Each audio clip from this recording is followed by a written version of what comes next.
The Heat, they have dominated in Game 3s all postseason. You can see the countdown is on, winning by a combined total of 67 points in the first 3 rounds. That's the second best scoring differential in Game 3s before the finals, behind the Lakers in 2001. And then the Nuggets, meanwhile, they are looking to avoid trailing in a series for the first time this postseason. Only 3 teams in the last 20 seasons have never trailed in a series. The 2017 Warriors, who only dropped 1 game the entire playoffs, and then Perk, your 08 Celtics as well. And in finals history, the Game 3 winners of series that are tied at 1-1, they have gone on to win the series 80% of the time. Not bad, but that trend, it is not held lately for the last 7 Game 3 winners in this situation. They have gone on to lose those series, and that does include last year's Celtics. So Brian Windhorst, our senior writer, bringing you back into the conversation now, because you've been covering this entire series. What do you think the key will be to tonight's game in your eyes, my friend? Yeah, Malika, I know everybody's been focused so much on the way the Heat have been defending Nikola Jokic, and obviously that is a key part of their game plan, but I thought it was a different set of defensive adjustments that really made a difference in Game 2, and I'm really looking at coming into Game 3, and that is what the Heat did to Jamal Murray. By putting Kevin Love into the starting lineup, that was one move. The second move was putting Jimmy Butler almost solely defending Murray, and Murray's touches plummeted. He got the ball 35 less times in Game 2 compared to Game 1. He took 8 fewer shots, scored 8 fewer points. And Malika, that high-powered 2-man game that we've come to expect to be almost unstoppable between Jokic and Murray was dimmed. And that was one of the reasons why the Nuggets weren't as effective overall, why Jokic's assists were going down. So look for the Nuggets tonight to find some wrinkles to get Butler off of Jamal Murray and get that 2-man game revved back up like they are when they're at their best. Well, you know, it's 2 things I've been waiting on. What you been waiting on? I've been waiting on Game 3, and it's another thing I'm looking forward to. What? The Pelicans Media Day, the start of next season. Oh, come on, bro. Come on, bro. Get to where you gotta go, bro. Well, listen, here's the thing. I'm looking at Jimmy Butler tonight. He has not played great.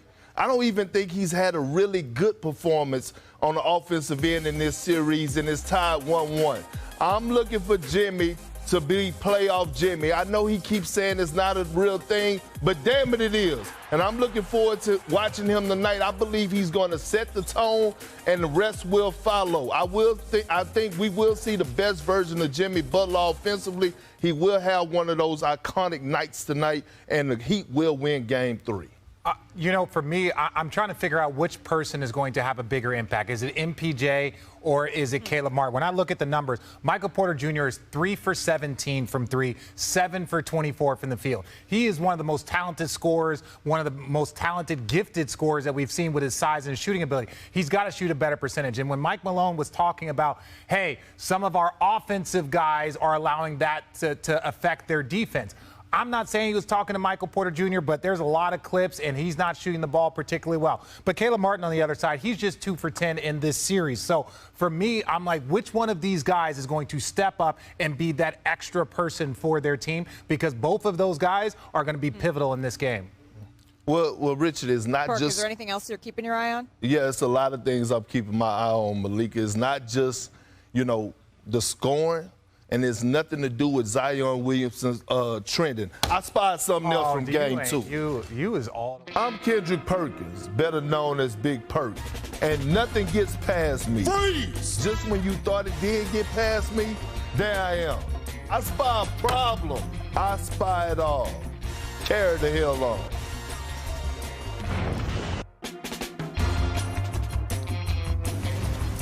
Yep, that's right. I see it all. But guess what? I wasn't the only person that spied something in Game 2. Take a listen to this.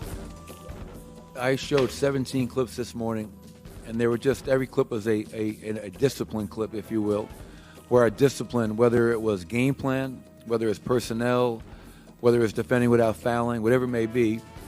17 clips added up to over 40 points in Game 2. And that to me is staggering.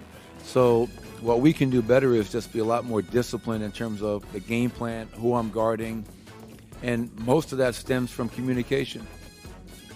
Well, look, I always know this is my moment, but I talk about losing myself in a team, and I bring it on RJ. Sprees! Here we go.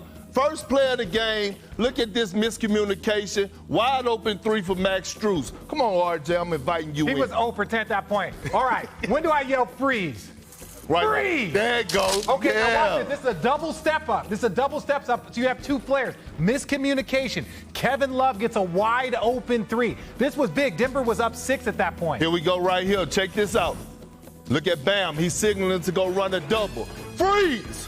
Look at the spacing. Duncan Robinson over here, single side corner. Great screen by Bam. Look at Kyle Lowry. Bam rolls to the basket. Michael Porter Jr. cannot help because he would have a wide open 3 in the corner. Now roll my graphic. Let me show you something, RJ. Here we go. Here we go. Look at this. 59% of 3-point field goal attempts. Right? That's how many open ones they have. Come on, help me out. I got you. Open on 40% of 3-point field goal attempts in the first 3 rounds. Now, look, I know a lot of it has to do with effort and defensive, mindset and being aware, but also accountability on the coaches. You know what? God. What? Well, no, I know that Perk always wears his little aviator sunglasses when he does his I Spy, but that didn't feel very Miami to me. So I appreciated your breakdown, Perk, but I know you all aren't here yet. You'll be here for Game 6 if and when there is one, but I wanted to make sure that we brought a little bit of Miami to you for the show. What'd you bring us? us? These are our producer Hillary Guy's glasses. What? Just you wait. Is that groceries? What? You know that ain't fit in your head. Yeah, it is. Are these Cubanos? Oh, my God. Is it what? Well, Richard, we knew you needed cigars. You asked for them earlier, so had to deliver. You had many memorable moments in Game 2, but one of them, you're standing in the corner, wide open for 3. Kevin Love doesn't quite see you, and then you share this embrace afterward. Good hug? I mean, can you just walk us through that? It was a great hug. Obviously, I was posted up in the corner ready to shoot. He didn't think he had me open, felt like he missed me, so we just embraced and talked about the play after it. It was certainly a memorable moment. You were a two-way player at one point. You have worked, scrapped to get to where you are now. How does that help keep everything in perspective now that you're starting in the NBA Finals and have been since essentially this winter? Yeah, I mean, it's useful because I don't want to forget where I came from. I want to keep that chip on my shoulder, and it's important to remember those moments. Let's go back 2 years. Your team, Nigeria, beats Team USA that Bam Adebayo was starting for. How long did those bragging rights last? They lasted about as long as till he had the gold medal. And then it was pretty much over with, and any chance he gets to put that medal in my face, he makes sure I remember. But in all seriousness, though, at that point you'd been in the league about 2 years, right? But it was a little bit of a coming out party for you in a certain way. What was it about that moment maybe that gave you confidence or put you on the map differently? I think there wasn't much in the sport world going on for like 48 hours after it. So it was like the only thing it was being discussed on ESPN, on TV, was how Team USA lost to Nigeria of all teams. So it was a great moment. I know the country loved it, and, we had some fun celebrating that, but, it was just an exhibition game. Let's fast forward now, back at Game 2, 23 points. I mentioned a series of highlights, but another one is you hit a corner 3 after some blown coverage from the Denver Nuggets, and you had a little going on. What can we expect here going into Game 3? It's going to be a battle. I think it's going to be a very competitive game. They're a well-coached team. They're going to come out and play hard, and we need to match and raise our intensity as well. Is that the best facial expression you got? Maybe. My passion was talking in that moment, so we'll see what happens next. Gabe, appreciate it. Thank you. Thank you. Butler has led the way most nights, but the Heat, they have had 5 different players lead the team in scoring this postseason. That includes Gabe Vincent, Caleb Martin, Duncan Robinson. However, no player besides Butler has reached the 30-point mark. So bringing in my friends, you see the numbers. Miami prides themselves, right, on their depth. And in fact, anyone on any given night, they feel that they can step up. So Richard, who do you think needs to step up the most for Miami tonight if they're going to take this pivotal Game 3? Well, I teased it a little bit, and it's Caleb Martin.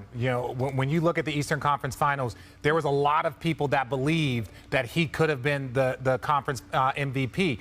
And he's already struggled so much in this first 2 games. He just hasn't had the same rhythm. You want to give credit to Denver. Give credit to Denver defense. That shot right there was big. Hopefully that's something that can get his confidence going a little bit further. His defense has been solid, but where he really stood out is his offensive performance. It wasn't up and down. It was very consistent. These are probably the 2 worst games that he's had back-to-back, since probably like the middle of the first round. So for me, when I look at it, if Caleb Martin can step up, that's going to be huge for the Heat, especially at home. Yeah, I'm doubling down on Caleb Martin, and I think he will step up. Role players play better at home, although I don't want him to think that's any shade his direction because he's been playing above role player standards. But when I think about what he's been doing, he's been struggling. You look at first game, he had Michael Porter Jr., the size, the length, the athleticism. He really couldn't get to the basket. Him coming back in off the bench now that Kevin Love is starting, I believe he will flourish well because Denver also goes small. So I'm looking for him to have a bounce-back night. We have seen how he's able to perform, and I believe he would do well. Plus, you have to imagine, right? These guys haven't played at home here in Miami in about 10 days since the Eastern Conference Finals. Brian, who do you have your eye on? Yeah, so I know he's going to be in a bucket hat probably tonight, so not necessarily about tonight, but let's keep an eye on what happens with Tyler Hero over the rest of this week. He has been doing contact for more than a week now. He is close to returning, and this is a guy who could be an X factor in this series because he is a 20-point-per-game scorer. He was the Heat's #1 guy in three-point makes and three-point attempts per game in the regular season. We know that that is important for their game. The Heat bought themselves some time with Hero by winning Game 2, Malika. They didn't feel the pressure to bring him back tonight and mess with the chemistry that they've got going, but he is getting close, and that could be his inclusion in the series could be the kind of difference maker coming in that we almost never see in the playoffs. Yeah, we could expect to see him back literally any game now, and tonight we'll see him in a bucket hat. But I truly mean this, Richard. Yeah. You look fantastic. Truly. I mean it. I You do. feel fantastic. That's the thing, right? Like, come on. I dare Look somebody good, to tell feel me that I don't look outstanding. Good, feel good. You're lying if you think that. Here's the thing. We need to know whether or not Nikola Jokic is feeling outstanding, because on the flip side, we know that he's going to put up numbers, right? But as we saw, he doesn't necessarily score 40 and then Denver wins. So, Brian, who do you think Denver needs to step up big tonight? Yeah, so Michael Porter Jr., one of the things that, not just the shooting, Richard mentioned a second ago, he's 3 of 17 on threes. One of the things that Michael Porter Jr. has been amazed by in the first couple of games in this series is how the Heat have thrown a curveball at him on pick and rolls. When the Nuggets call out their pick and roll coverage, the Heat hear what the Nuggets are calling and then change the style of pick and roll that they're doing it. That is a level of preparation and intelligence that the Nuggets are not used to seeing, and it has flummoxed Michael Porter and some of the perimeter defense that the Nuggets have played, and it's led to getting shooters open and lost. So Michael Porter has got to be much more focused, and now that he's aware of that trickeration that the Heat are using, look for them to be more prepared and have better perimeter coverage, because he got lost a few times in Game 2, Malika, and it ended up big three-pointers for the Heat when that happened. No, I completely agree. And it's where the Michael Porter Jr. thing, for me, I think the biggest part is the overall intensity for the Denver Nuggets. I have Michael Porter Jr. up there, but if you had to see which players need to step up, it's a collective group. Their entire intensity, 1 through 15, has to raise. That's for me. So we can point out Michael Porter Jr. and say that, but one of the things that he struggled with, in my opinion, is the intensity that is going on. And so when you say collectively, when Mike Malone was talking about, hey, look, like we had 40 breakdown, or X amount, 17 breakdowns that led to 40 points. That means that collectively as a group, their intensity wasn't the level that it's supposed to be. So I think the entire group has to step up, because I don't want to point out one individual. Yeah. Well, I do. And we got to ask ourselves, why did the Heat change their starting lineup? It was because of the dominance of Aaron Gordon. Mm-hmm. And when Aaron Gordon scores 15 or more points in the postseason, the Denver Nuggets are undefeated. I don't believe he's going to have those cuts and lobs at the basket, but it's going to come down to his ability of making shots. Again, I talked about it last night. I expect the Heat to be, helping off of him. He's going to have to make them respect him and knock down those corner threes. And he's also going to have to do a great job at the free throw line, because if he do happen to get to the paint, I would expect those playoff fouls to happen. So I'm looking at Aaron Gordon for the Denver Nuggets as far as the personnel or the person to step up. Aaron Gordon so dominant in game one. And then when you look at Michael Porter Jr., 3 of 15 on threes in his last 2 games, it's not exactly what the Nuggets need. And it's what we talked about yesterday, Rich. It's needing to see that rhythm on offense so he can feel confident defensively, because that is what Michael Malone said this team was lacking. Thank you for watching ESPN on YouTube. For live streaming sports and premium content, subscribe to ESPN+.